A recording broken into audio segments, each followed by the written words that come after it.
Hey there. A quick reminder that All About Beer is back online. Visit allaboutbeer.com for news, reviews, and beer insight. And you can also follow along on Facebook, Instagram, and Twitter at All About Beer to keep up with us every step of the way.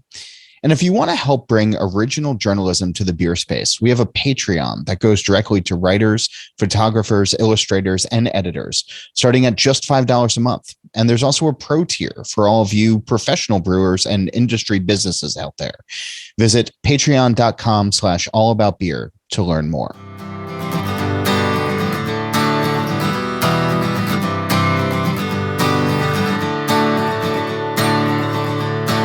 Welcome to Drink Beer, Think Beer, the podcast that gets to the bottom of every pint. I'm John Hall, and this is a special episode this week, recorded at the recent Craft Brewers Conference with three of the leading voices in non-alcoholic beer in America. In a moment, you'll hear from Athletic Brewing Company, the Brooklyn Brewery, and Syria Brewing. And this episode is part of our partnership with Pro Brewer. Earlier this year, Beer Edge started working with Pro Brewer to bring original articles to probrewer.com twice a week, covering issues important to the beer industry and aimed at helping breweries of all sizes understand different facets of the business.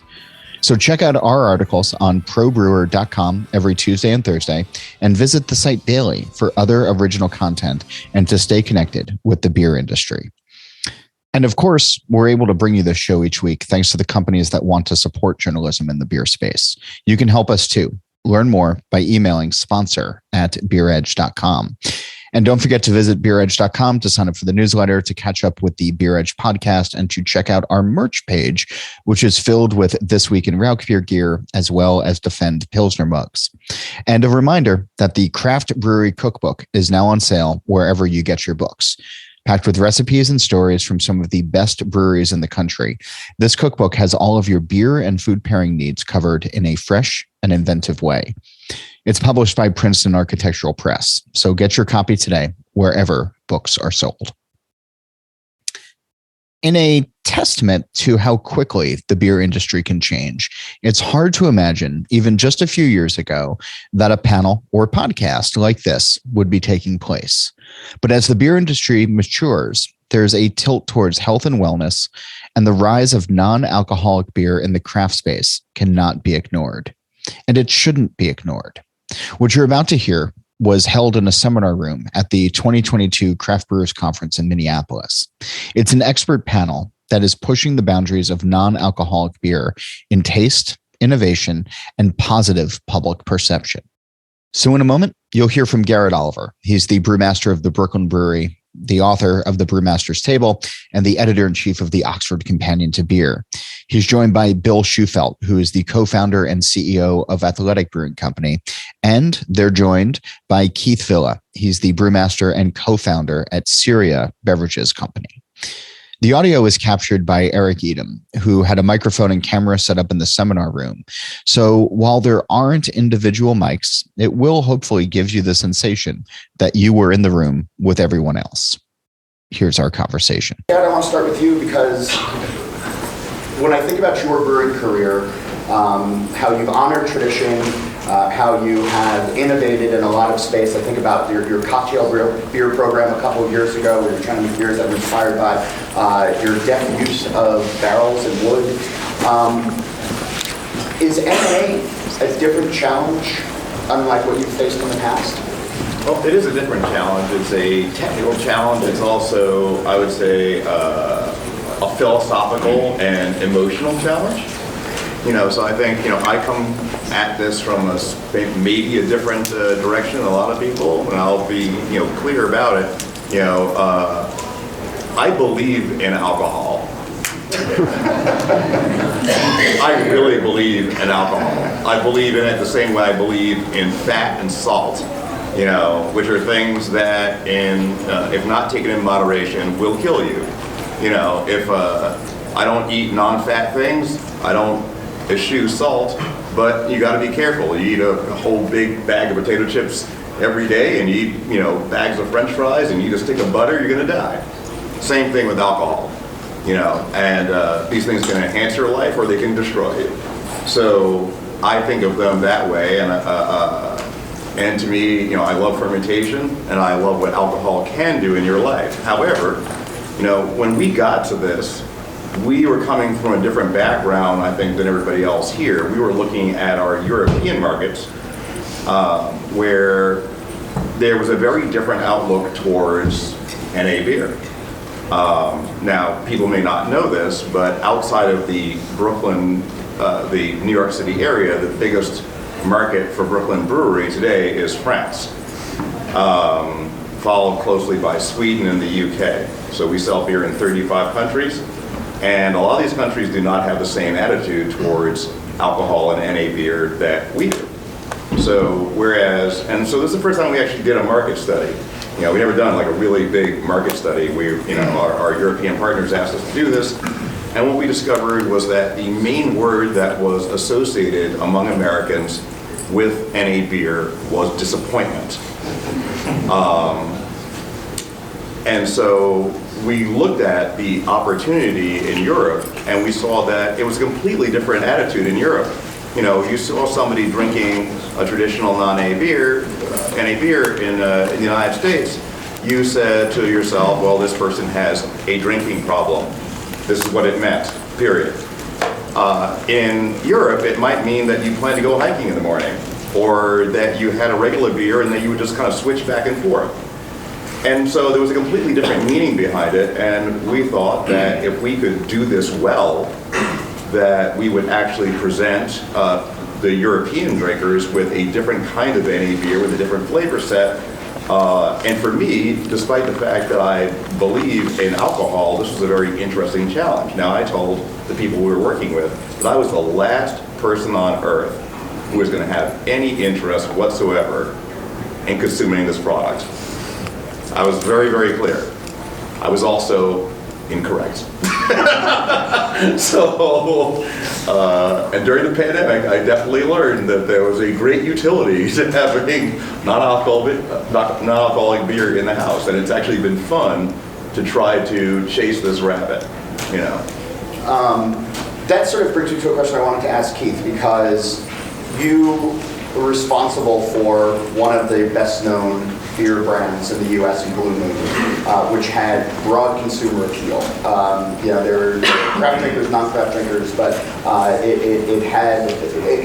the flavors appealed to a wide selection of drinkers. Is there a possibility that NA can have that same broad appeal?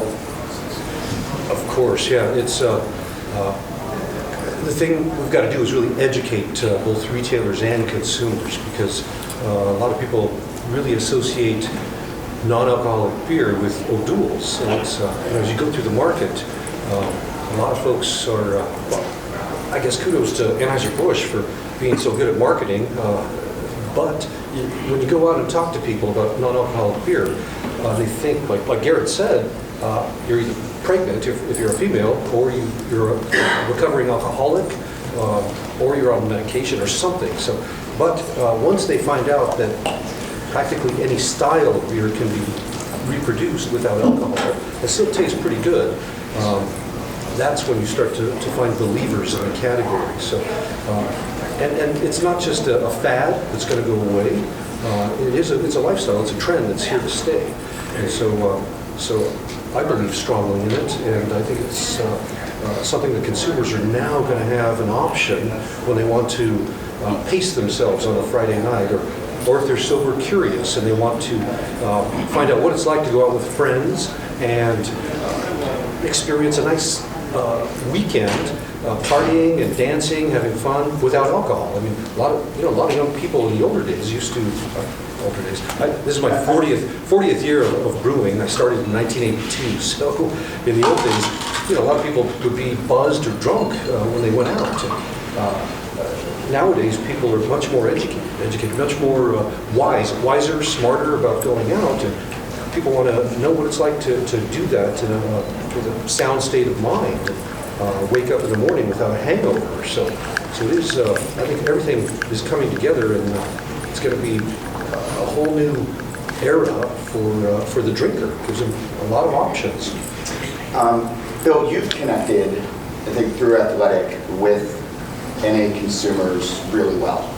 People seem to identify with the brand and have sort of made it part of their post-exercise routines, their lifestyle and everything. As you've been talking to the consumers, talking to the drinkers, what are they looking for when it comes to an NA experience? Aside from disappointment, avoiding disappointment.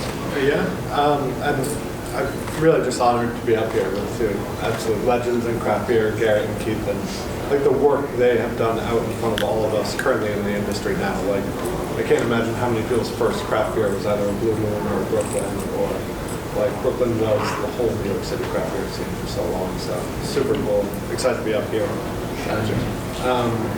But yeah, in echoes of so much of what they said, I think one thing Athletic has always been clear about is, like, we're not a soapbox company. We're not trying to bring back prohibition. We're like, in the modern life, there are times where you want to drink and not. And very often it's Friday and Saturday night, very specific hours or work occasions.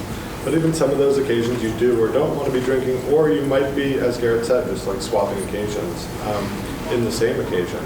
And we wanted to make beer, great beer, that doesn't compromise at all on that social experience, on the flavor, on the excitement of the can, and take beer, non-alcoholic beer, from that penalty box to a really positive, aspirational place.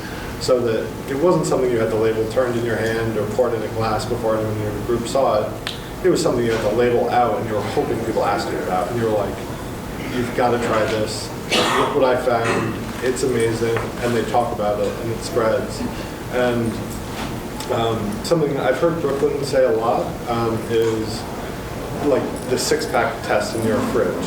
Like, if you put a 6-pack of non-alcoholic beer in your fridge, just watch how fast it disappears, and you'll find, oh my goodness, there are beer occasions on Sunday, Monday, Tuesday, Wednesday, Thursday, or the day on Saturday, at all different hours of the day than you've traditionally been drinking beer. And it's like, oh my goodness, like this Friday and Saturday night occasion that the world has been knife fighting for decades, all of a sudden there's other days of the week, and there's another 50% of the population who's not drinking craft beer, who now might be open to a totally new growth category in this business. So it's and the whole rest of the day. I mean, I discovered, this utility that I didn't expect to exist when I started running into a problem, because at the end of the day, I'd be on my way to the gym. You're at my age, you can't not go to the gym, or everything goes, everything goes downhill really rapidly. And so, I'd be on my way to the gym, and my brewing team would be at our bar in the tap room saying, "Hey, Garrett, come have a beer with us." And I would have to make a decision. I'm either going to have a beer with my team, or I'm going to go to the gym, but I can't do both. Because, I had discovered the hard way that if I have even a half a beer, that gym routine is going to be the worst, the worst hour of my life. So I couldn't make that happen. And then I just realized, well, wait, I can go to the bar and I can have this beer and I have the same overall experience with my team, and then go to the gym. It was like magic. I'm like, wow, this is really great. And I didn't feel like I was missing out on anything, and neither did our customers, because we would sometimes, in the early days of development, we just say to them, "Hey, this is our new lager. You want to taste it?" They were like, and they'd start drinking. It's like, yeah, this is great. And whatever else, nobody ever noticed anything. And when we told them that it was non-alcoholic, they were shocked. And that's when we knew maybe this could happen in the United States. That was probably like 4 years ago, 5 years ago. It is the goal, because I know when you taste an O'Doul's or some of the other, I've said recently that they taste like disappointment in some ways, but there are some flavors that come from non-alcoholic beers because of the brewing process, because of how they're constructed, that you can sometimes taste that it is an NA beer. Is the goal to have that seamless experience so that when you're drinking an NA, you're going to be thinking that it's a real beer, or should there be differentiation between the two so that we can separate it in our minds? From my perspective, I think they should be pretty similar in taste, but without alcohol. Alcohol has that trigeminal sensation on the palate. And, I just got done judging how many days of the World Beer Cup. I was judging all these high alcohol beers, and I think I'm on my 4th liver now. But yeah, to me the goal is to do that, and I think it does a disservice to beer and brewers when you say they don't taste the same. And even in the rule book, I talk about judging because in the rule book, the guidelines for judging, it says something like, don't penalize this beer because of the lack of alcohol. And to me, it's like, you know, if it doesn't taste like beer, you should penalize it. And I've had Athletics, I've had Brooklyn's, and those are pretty close. And it's, you know, they're close enough that it's like you can fool some people sometimes and say, this tastes like beer. Or they say, you tell them there's no alcohol, and they're kind of shocked. And that's the way it should be. It shouldn't be them tasting it and going, whoa, I want alcohol. We should be as close as possible so that and it should look like beer too. I've had some, I'm not going to disparage anybody by name, but I have had some products that are very watery, and they're thin and watery, and they shouldn't be. And then you go on Facebook or something, you see reviews, and some people trash them out and say, oh, that's the worst beer ever. But it's, yeah, I think we should make an effort to make them as close as possible to leaded, or you know, Yeah. I don't want to say the real beer because it is real beer. Sure. Yeah. But yeah, I think it should be as close as possible, and it is difficult to make good non-alcoholic beer. The BA asked me to write an article for New Brewer a couple of years back to kind of outline the ways craft brewers can make non-alcoholic beer, and there's 4 general ways to do it.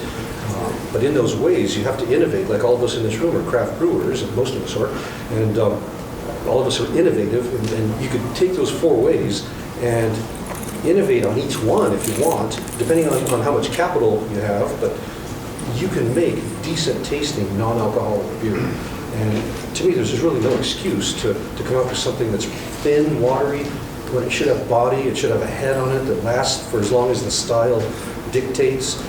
Should have flavor, a nice aftertaste. It should go well with food. My brewing education is from Belgium. I have a PhD in brewing, and that's one thing they always taught was if you formulate a beer, and back in those days it was all about alcoholic beer. If you formulate a beer, it should be, number 1, fully balanced, number 2, drinkable, even if it's high alcohol, low alcohol, you should be able to have a few of them. And number 3, it's got to go well with food.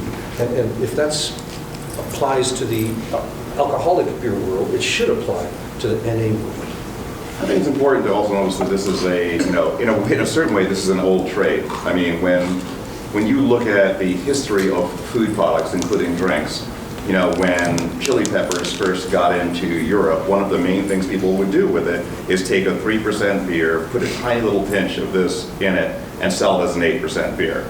You get that chest-warming, quality, which now they're doing with all the non-alcoholic, cocktails or whatever else. Chilies are a main thing to bring about that trigeminal warmth. Yeah. The reason why, Kraft American slices are yellow is because they used to add a coloring agent that made the cheese look older, and therefore it would be more flavorful. The reason why Coca-Cola is brown is supposed to look like it was in a barrel. So all of these things were originally started as adulterations, and then you move your way into building a structure of what you could call it, a sort of sensory trickery, but you're in on the trickery. Yeah. And I think of it like on my roof in New York, I have lots of beautiful real plants. I also have a very realistic fake turf. And when I first put it up there, I thought this is going to be just kind of cheesy and funny. The thing is, it's not cheesy and funny, it works. Like, it changes your mind, everything about your surroundings. The trees come down to the real plants, come down to this beautiful thing, and you put your feet in it, and in 5 minutes, you will not even, people lay down on it like it's grass as far as we're concerned. And you know that it's not real, but within a couple of minutes, it doesn't matter. And that's exactly, if it's done well, and that's exactly what you're doing with beer. And in this case, there are really two goals. You're trying to, well, there are three main goals. You're trying to reduce what we consider worty flavors. When you make alcoholic beverages, you're always trying to transform the substrate. No wine, no good wine tastes like grapes. In fact, if you said a wine was grapey, that's bad. Same is true. No bread should taste like dough. And no beer should taste like wort. You're also trying to get the fermentation characters, the fruity characters, and everything else. So all of these Strecker, aldehydic characters and everything else, from potato to all these other, hay and whatever else, that hot honey become worty flavors.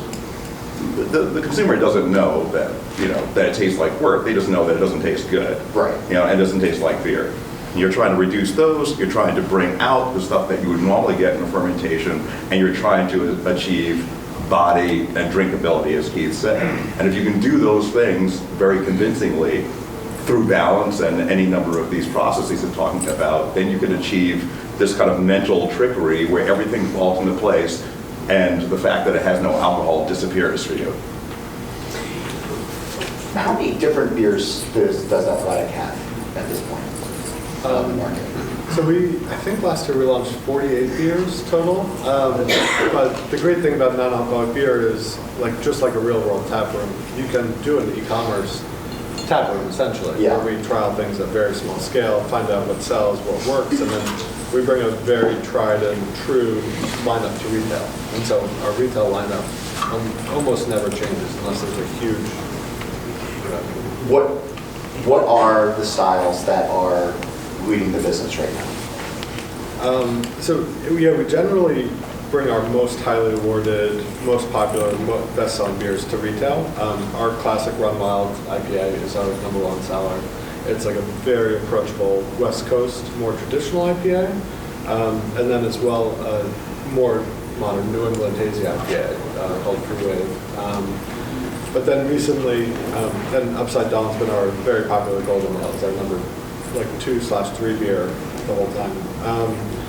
We recently launched concluded a 2-year experiment to get to an incredible crushable light beer that encompassed the efforts of all our brewing and lab teams, called Athletic Light. And so that launched in March and has immediately jumped to a pretty sizable portion of our sales right from the start. How long, walk me through that process just a little bit of trialing a new beer, putting it out there. When do you guys reach the point where you feel, okay, this has done what we wanted it to do and now it's ready? Are you going through a lot of test batches? Is it? For sure, yeah. Okay. So everything Derek Keith said about the full beer experience and what needs to be applies true. They're more sophisticated in that than I am, as is our team than I am. But adding on top of that, ingredient selection in non-alcoholic beer is incredibly important. We are so focused on just the starting building blocks of our beers as well. Yeah. To get to a beer, Athletic Light was a 2-year process to get out to market. We wanted to make a really refreshing, crushable light beer that built on the existing light beer category's flavor at all the macros we wanted to hit. For an anytime, anywhere beer. And our goal was to broaden the craft beer consumer that we could reach with that. Whether any of us like it or not, light beer is still a huge category. And I know most craft beer drinkers like light beer from time to time also. And so we wanted to open the aperture of customers we were speaking to with that. So it had a real marketing reason for being in the world as well that built on our existing portfolio. And we're super thoughtful about how our retail lineup plays in the world. I would say the normal process to get something out to the world, if something were to challenge our 4 leading brands right now, we have a 3.5 barrel and a 7 barrel system, and then we trial up from that to e-commerce releases, and then the most popular e-commerce releases will make it out to the world beyond that. But we have incredible brewing and lab teammates who an idea can start with anything. And an example I've given recently is our first dried coffee porter. One of our West Coast teammates got like 10 local coffee roasters. As a team, we did sensory on the coffee roasters, picked the favorite coffee roaster, put that into a number of porter recipes. Then the team did sensory on the porter recipes on a small scale. And then the favorite porter recipe with the favorite roaster, we put it in an e-commerce release. And then we did a few iterations with our customers taking feedback on it. And then that was hugely popular, and that made it out in the world this year as a limited release then at retail. Yeah. Cool. Garrett, you're always tinkering with beers. You're always trying to unlock new flavors. Are you thinking about future NA recipes? Is it now part of your working brain of? Oh yeah, all the time. And it's an exciting area because you're trying, you're trying to make something out of very little. In a way, it's like. One of my brothers is vegan, for health reasons, and at Christmas and Thanksgiving, whatever else, he would get a whole different meal. And for me to learn to cook vegan food, as a dedicated carnivore was pretty interesting. I had to learn a lot about like miso and all these other things that I wasn't really cooking with, and learn how to make food that was at least as good as what we were eating, and sometimes better. Yeah. And so this is it's a creative challenge, but in a way it's sort of like I used to be a filmmaker, a long time ago, and I always said, there's a certain thing about the rigidity of Pilsner, there's a certain rigidity about the Western and the James Bond movie, because there's only one plot. Right? Like, you know what's going to happen, and you know approximately how it's going to happen. The only question is, can you do it with style? Right. And you're in this little box, and when you're in that box, what you can do with it is all the fun. And so, when we're playing within these frameworks, you want to taste like an IPA, but you can't have this, you can't do this, and you can't do that, and you don't have any alcohol. It's like, okay, well, how good are you then? And so that makes for a real challenge, and we have certainly evolved, and for me it's exciting to watch our versions of this get better and better and better. And there have been a couple of missteps where I was like, no, that's not, that's a good drink. It tastes nice, but it's not entirely believable as the beer that it's supposed to be. It's not that it doesn't taste good, but it's a different thing, like not tasting good and not tasting like a beer, because it didn't quite reach that spot where its lack of alcohol disappeared, or the fact that there's that it was manipulated in various ways to show up that way. And so finding your way through that on a consistent basis when something is so fine-tuned is an interesting difficulty. There's obviously other non-alcoholic beverages out in the space. There's been spirits and there's been wine that have shown up. Keith, we were talking before this panel started, and you think beer has a unique opportunity to sort of run this category. Why should people be drinking NA beers over NA wines or NA spirits? Well, beer is the beverage of moderation, and all of us know that. You can go have a couple cocktails and you're going to be pretty buzzed. You can have a couple glasses of wine and that's it. But if you're thirsty and you want to drink and you be quenched, you got to go for beer. And if you want hydration, you go for non-alcoholic beer. And with flavors, there's a lot of flavors. And at Seria, we have two right now, but the reason we're not going to really experiment with a ton of, well, we do experiment with styles and flavors, but the thing I learned over the last 40 years of brewing is that when I launched Blue Moon, we had 6 flavors. There was nut brown ale, raspberry cream, honey blonde, abbey ale, Belgian white, pumpkin ale, and what we found is that it was a logistical nightmare for not just for us, but for the retailer, the salespeople. It was very difficult. And so in 1998 or 99, I cut it down to just one. I said, okay, Belgian white is ahead. Let's just stick with one flavor. And what happened is people pushed back, and they said, no, everybody wants all these things. And I said, we're going to stick with one. And when we did that, everybody focused on our one flavor. Blue Moon grew to become the biggest craft beer brand in the United States, and really in the world. It grew to become a 2 million barrel a year brand. And for a craft brand, I don't care how you define it, craft, pseudo-craft, that's a lot of beer. And I think any craft brewer in this room would love to sell 2 million barrels of beer. And so that's what we did. And I think something all of us on this panel feel really strongly about is food safe. Like, so everyone talks about like the front end of making non-alcoholic beer taste like real beer, and it is true beer if done well. Most of the work is on the back end.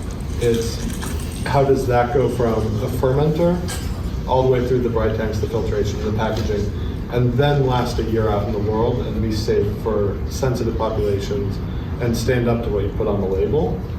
And that's a big lift and a really important investment for people. There are great food safety consultants out there. You do need a separate food safety plan in your facility for non-alcoholic beer. It can't just be a SKU you launch and you treat it like a beer. That is dangerous. And really there's almost, unless you're putting preservatives in the can themselves, you need the tunnel pasteurizer. And there's almost no ifs, ands, or buts around that statement to do it safely. Yeah. And that's why every large contract facility that does non-alcoholic beverages in any non-alcoholic beverage category, including CSDs or anything, will have a big tunnel pasteurizer. And yeah, unfortunately it does make it a big investment to launch a single SKU of non-alcoholic beer, but the risk to the category of people skipping that whole important back half is much bigger than those investments, essentially. Yeah. Yeah, and Bill makes a great point. And I raised that issue a few years ago because with the advent of NA beers, anybody who's in this room who's making craft NA, you have to realize that, number one, if 5% or more of your production, and it's in the article I wrote in New Brewer, but if 5% or more of your production ends up being NA, you have to change your record keeping and everything because the government will come asking and looking because it's a food product, so your quality standards go up. So read the article that I wrote. The other thing that I raised was that when you remove the alcohol, I think all of us, when we were home brewers or whatever, we learned that back in the days of the Sumerians, Egyptians, the Middle Ages in Europe, beer was made primarily because it made water safe to drink. So, water in the Middle Ages, you almost couldn't drink it. You would get sick. You would almost die because it was just so polluted. Beer would clean it up because the presence of alcohol will inhibit the growth of pathogenic microorganisms. So I'm talking E. coli, listeria, botulism, all these things that can make you sick or kill you. And when you remove the alcohol, that stuff can potentially grow. And so when you see a can bulging or exploding like Bill talked about, you don't know what's growing in there. It could be brewer's yeast re-fermenting, making that product more alcoholic than NA, or it could be something else that could make you sick or could kill you.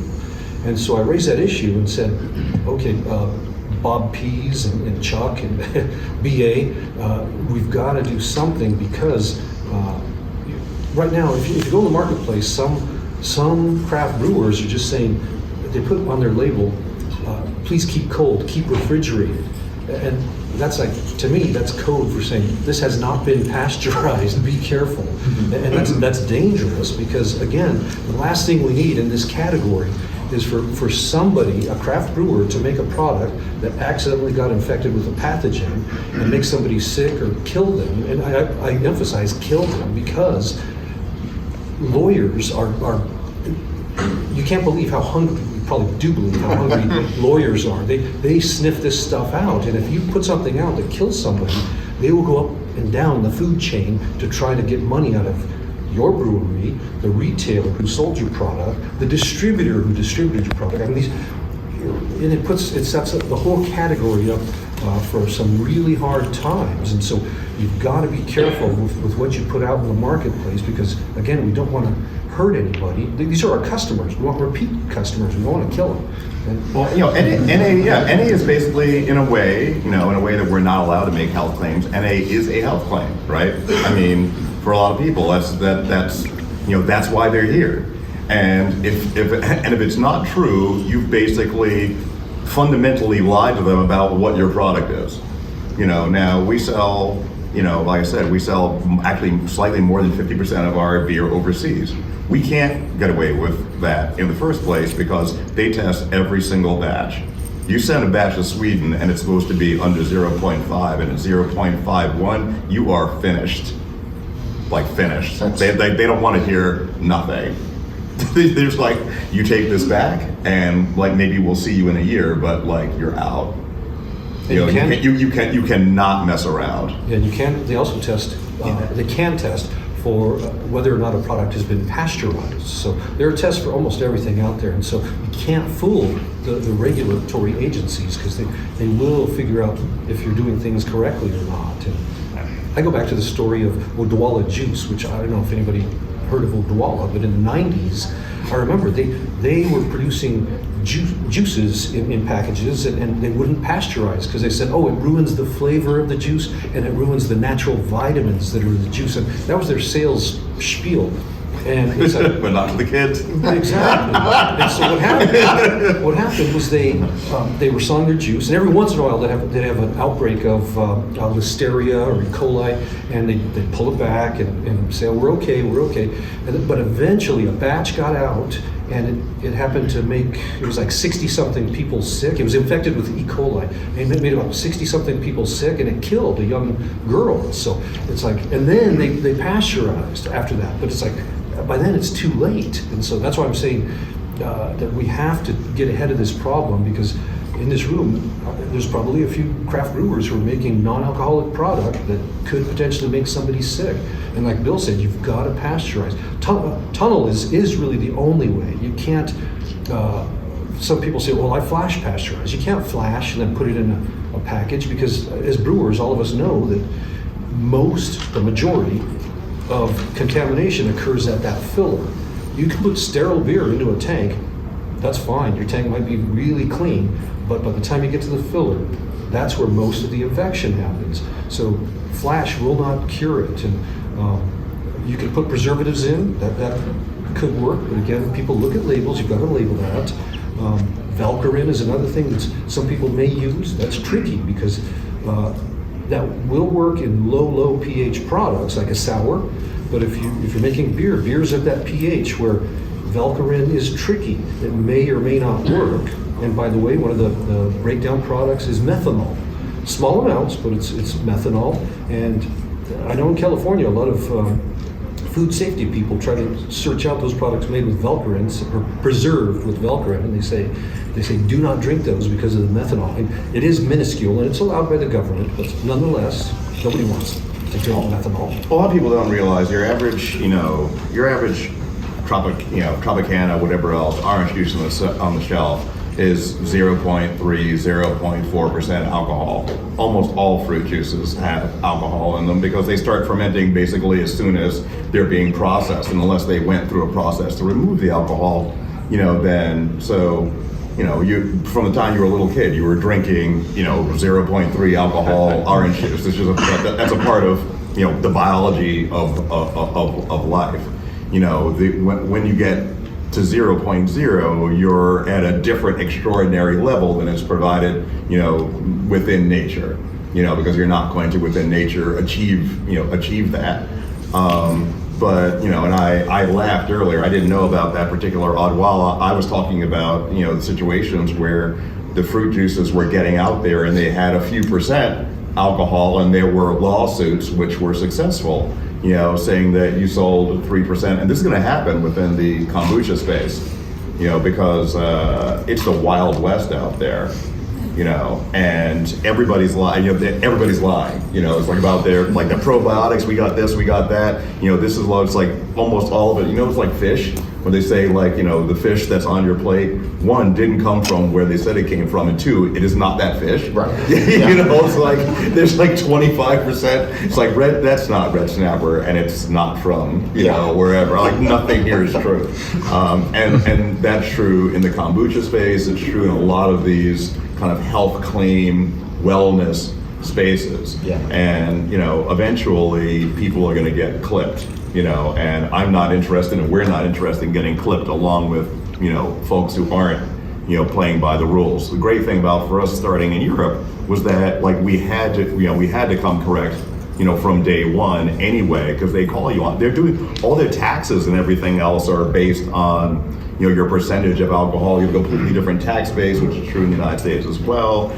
You know, everything, and they are, you know, if you want to see serious, they are so serious. You know, like I said, 1.1 over the line, you know, or a fraction thereof, that they don't want to hear it. They're like, no, you lied to us, and now you're in trouble.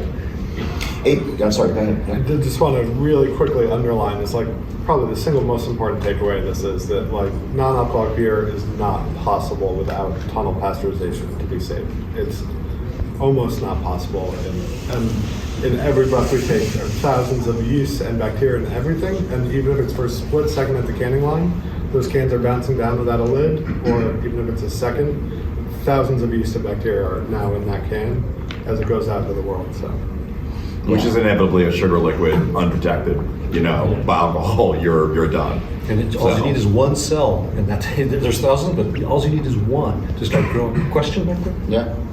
Lord Mallet. Oh, hello, sir. I just wanted to mention that, you know, you talk about tunnel pasteurization, and you know, those are often very large machines, but there are also very small scale, like 2 cases of beer sized machines to do that tunnel pasteurization. So it is something you can do at small scale or large scale. There's equipment across the board. What he's talking about are batch pasteurization. Batch pasteurization. Yeah, so there's tunnel, which are the long, obviously we all know what tunnels are, but there's batch pasteurizers too, which mimic what you do in a tunnel. You can get, you know, 80, 100, 60, 70 PUs, pasteurization units, in a batch pasteurizer, tunnel pasteurizer, but like Bill said, it's an absolute necessity to pasteurize NA beer to protect your customers. You got to do it, no questions about it. And if you don't do it, I would just say shame on you. Because here, we've tested your product, they're pasteurized. This is, on this panel, all our products are pasteurized. And it's not something we brag about, but it's something we have to do. It's a moral obligation. You got to pasteurize. No, we never try to find a way around that. That's not, you know, it was never going to be doable. Yeah. There's also a moral component with hitting the numbers that you're saying as well. If you're putting out a 3% when you're saying that it's 0.5, you're not meeting the moral obligations that your consumer, that your drinker is expecting as well. That's the, you got into pasteurization pretty quickly. I just wanted to go back to making sure that, you know, there is truth in ABVs. Yeah, I mean, if someone is, has, whether it's a medical problem, an alcohol problem, a spiritual problem, or whatever else, and you are saying that you are 0.4 and in fact you're 2.5%, like you're a horrible person. I mean, like never mind like what's illegal. I mean, that's really horrible, you know. I'm trying to see if anybody's shrinking into their seats right now. No, but that was that thing with McDonald's was found, in India were making their fries and they were spraying them with beef extract. And people lost, not surprisingly, lost their minds. Yeah. Now, do I believe that's wrong? No, I don't have that religion, but I mean, that's really wrong. Yeah. I mean, it's like, wow. Let's take a couple of questions from the audience. Let's start right here. It seems like legislative advantages are fueling a lot of growth right now, especially direct to consumer. How much have you guys seen, obviously volume is one thing, but marketing and being able to get in front of customers because of the shipping advantages, how much does that play a role in the growth of the segment in the last couple of years? Yeah, I think, so it's not a blanket national difference. It still unfortunately is the state-by-state regulatory world, and there's at least 7 states with exceptions. or a different license in other states or stuff like that. But the marketing flexibility is great. Like, I drive our company logoed van to the beach on weekends, and I pull open the side door with a cooler, give out 200 beers in a half hour, and I'm gone. And those are 200 people who've never experienced non-alcoholic beer, who just got it in their hand and they're going to try it down on a warm beach. Be like, oh, this is pretty cool. And so definitely advantages. Like, that would otherwise require a permit. And it makes digital advertising much more possible too. But I will say, just like in any beer category, like, marketing is very important, and being intentional about how you market.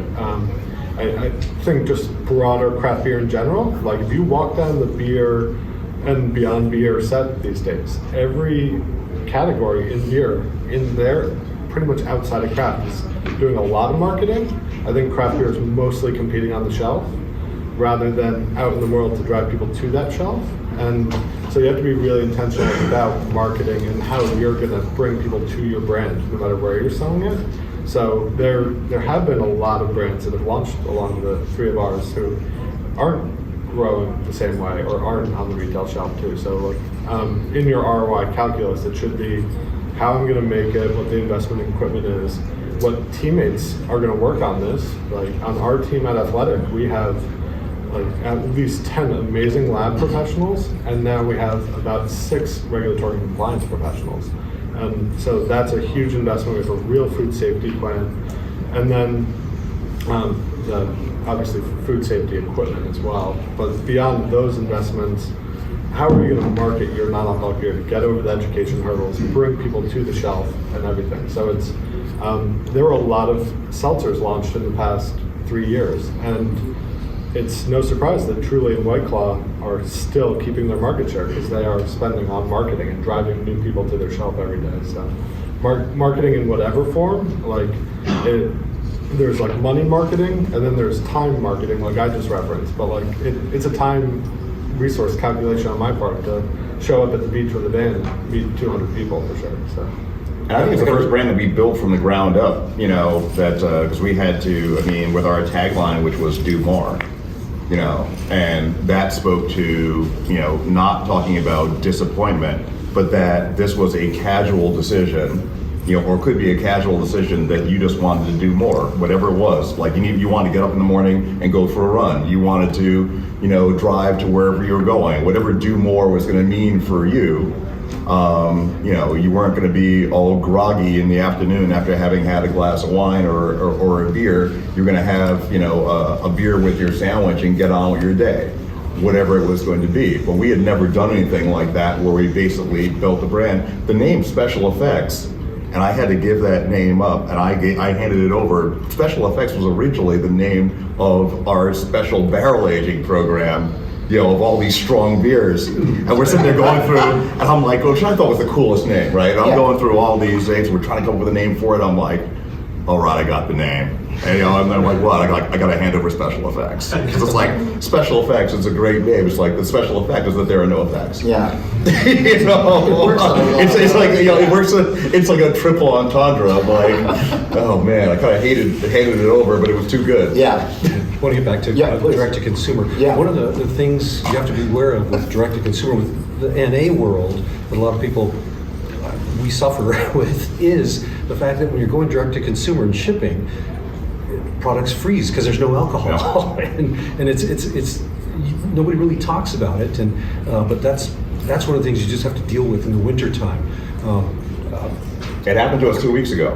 We did a full investigation or whatever else, and we found that like in that part of the country, they weren't in a temperature controlled truck. They had a cold snap. It went down into the 20s overnight, and yeah, just it froze and the can puffed up. But we had to have it analyzed to make sure that nothing untoward had happened. That the liquid was in there was still what it was supposed to be. It just froze, and that's not something you normally have to worry about. You know, and even if you do, you pay as the supplier, you can pay extra for freeze protection, all these other things, but that doesn't always work. So you just have to be prepared, and you have to set aside a small budget to cover the losses. Because when you start shipping across the country, it can become a little bit expensive for the smaller players. So you got to be aware that no alcohol means this stuff could potentially freeze in those states where it gets cold, like here. You almost need a meteorologist on staff now. So, Yes, yeah. There's a question right there. I was wondering if you guys could just speak to if there's been any tests you've done with sorbating and sulfiting beer versus pasteurization, or if there would have to be something on the label as a food product that contains sulfites, if there's any research you've done with that. Any kind of chemical, oh, sorry. I guess Keith could probably speak to it much more at a technical level than I can, from a guy who's more outside world focused and like customer focused. At Athletic, we never wanted anything on our can that we weren't proud of. And then also a lot of retailers require you to disclose that and won't let it on the shelf. So a lot of top retailers, and increasingly so as everyone acts more like the big natural chain retailers, it'll probably really limit your retail selling universe. Yeah, exactly what Bill says. Any kind of chemical preservatives, you can use them, got to label them. And even if you don't label them, the Whole Foods, natural grocers, any of these natural supermarkets, they want you to sign off on what's in your beer. And if there's anything on their list, they have a list of what's allowable and what's not allowable. No, sorry, list of just what's not allowable. If any of those ingredients are on that list, and that preservative is, it's like they'll say, sorry, we don't want your product. And so yeah, it will limit where you can sell it.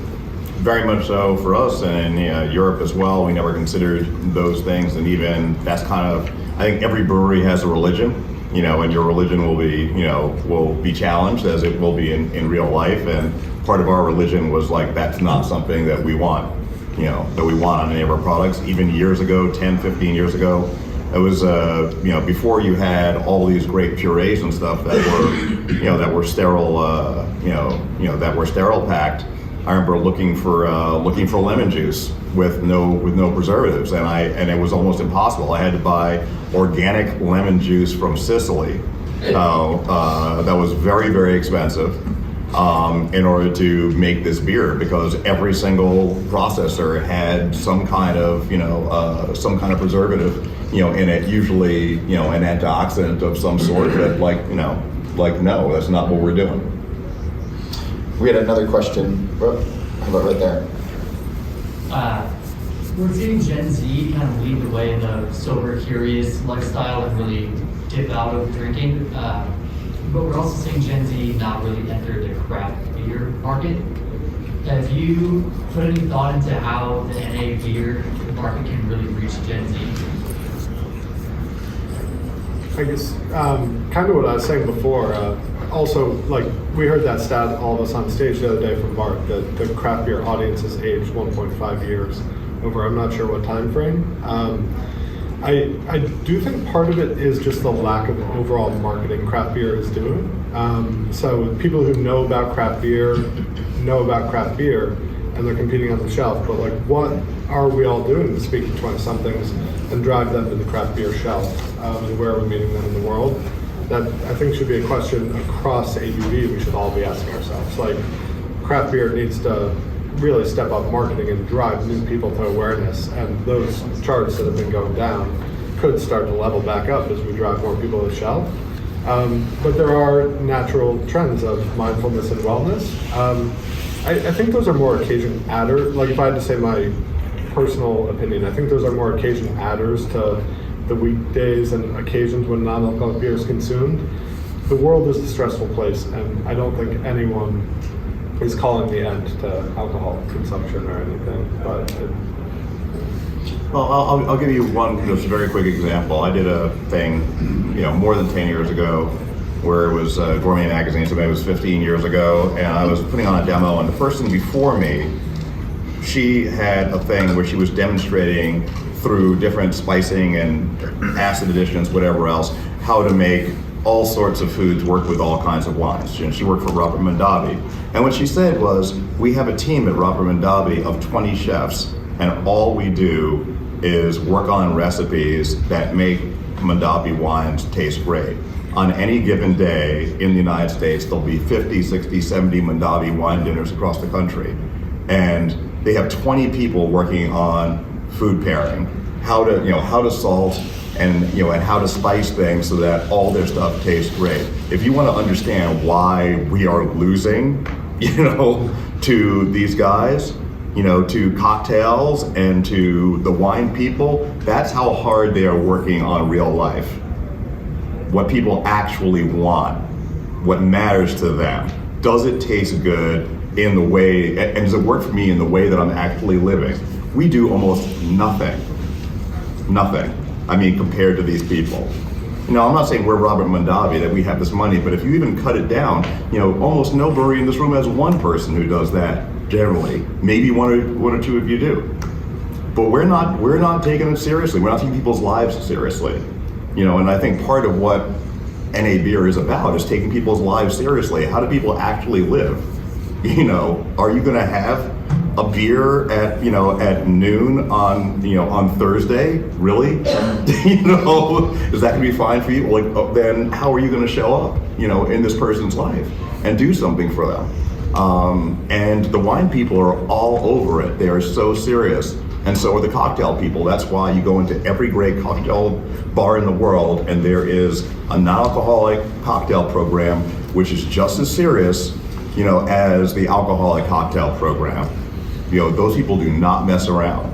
So I think that across, I'm not talking about just NA Beer, I mean across, the way we talk about marketing and whatever else. That's what my first book, Brewmaster's Table, was about. People eat dinner every day, get with it, be in the room, and matter.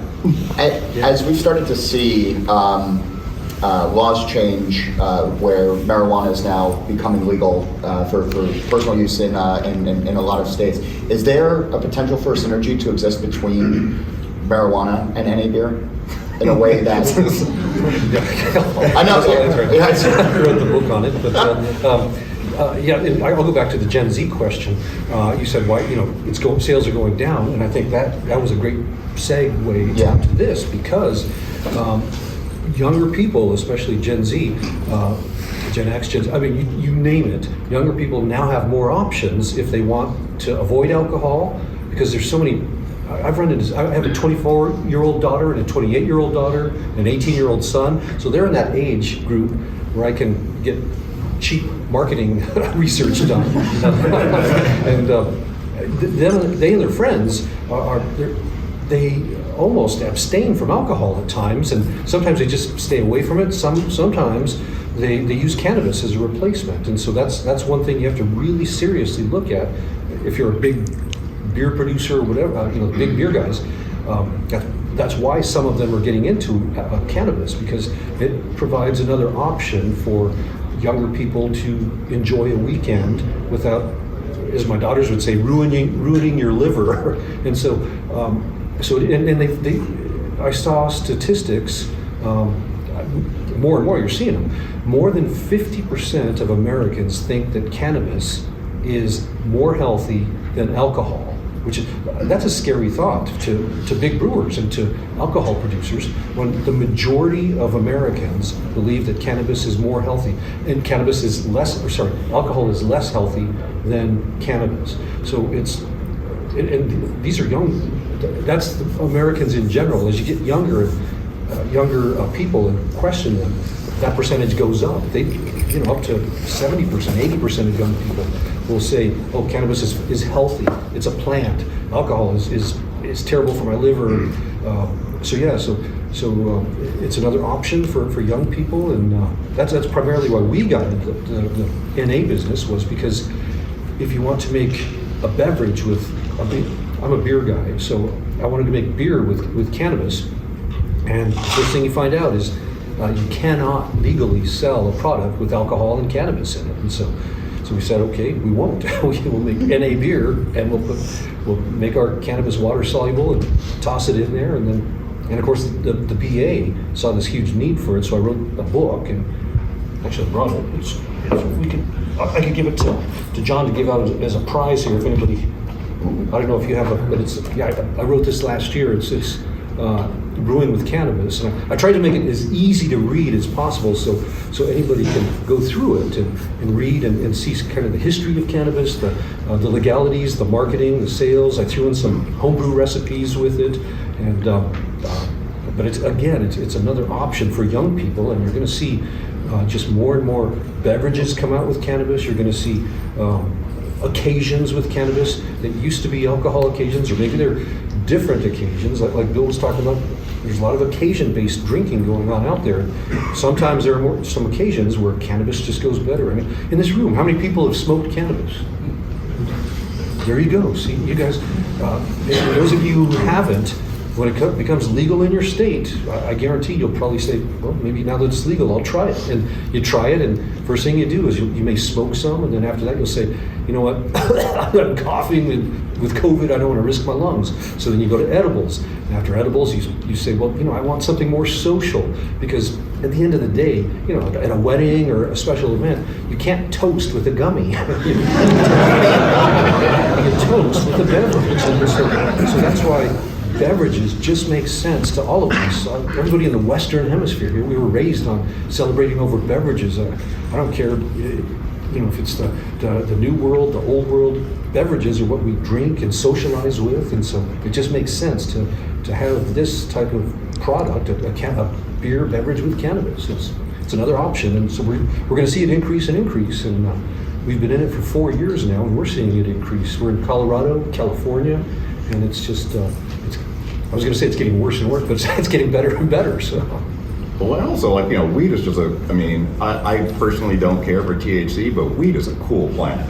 I mean, I grew some last year. I'm like, you should have seen me. I was like High Times magazine. I'm taking all these beauty shots. I'm not even going to smoke it. Like, my friends love me now. I'm not I'm a good farmer. I haven't tried it yet, but all of them tell me that it's awesome. Yeah. No, just to piggyback on that, it really is a cool plant, because a lot of us are familiar with THC. It gets you high, and we've read about CBD that makes you tired and helps you sleep or whatever, maybe take away pain. But there are more than 100 cannabinoids in the plant, and most of them haven't been identified. It's absolutely crazy. I even write about it in here. Some of them that have been identified. There's some that act like caffeine, some that will definitely make you tired, some that will definitely make you sleepy and take away pain, anti-inflammatories, some like Viagra. I mean, it's crazy in this plant, and it was made illegal, and I talked about why it was made illegal, but primarily racial reasons and threats to profits to big corporations. It was never ever studied as to whether the plant is highly addictive or there's no medical value to it, that's why it's illegal. The federal government currently says there is no medical value to the plant and it's highly addictive, and it's like far from it. It was made illegal because of prejudicial reasons and because of early immigrants, Hispanic people, Chinese immigrants who were brought over to work the railroads, African Americans a lot of them were using cannabis, jazz singers. I mean, it's crazy. The plant is helpful to humans, and it's absolutely illegal. So that's why I can't wait till it's made legal. I wish we had more time, but we're at the end of our hour. Do you want to give this away as a prize? Sure. I don't know how we would do that, but who wants the book? Fire it into the crowd as a cannon. Something in the back that's blocked. Quick shout out. John Hall has a book launching Tuesday. Oh yeah, the Craft Brewery Cookbook comes out on Tuesday. Thank you. I know he probably wouldn't say himself. So. No, and I was waiting after Keith pulled his book out. I was hoping that you had a copy of the Oxford Companion in your back pocket. That I do not. It's one of my, I have a few rules. I do not carry the product, on me. It's like when I go out with salespeople, we will have dinner. It will not be standing up, and it will not be at the venue. Those are my rules. Those are the rules. And that's how I avoid having two chicken wings and a bag of fries and 8 beers for dinner, like y'all did last night. Nobody lives better than you. Derek, Keith, Bill, thanks so much for being on this panel. Thank you to Craft Brewers. Our thanks again to Erik Eidem for capturing the audio, and be sure to check out probrewer.com for the eventual video portion of this seminar. Also visit the site as well, because twice a week, Beer Edge is releasing original articles covering issues important to the beer industry and aimed at helping breweries of all sizes understand different facets of the business. So go to probrewer.com. Also, don't forget, All About Beer is back online. Go to allaboutbeer.com to catch up with great content.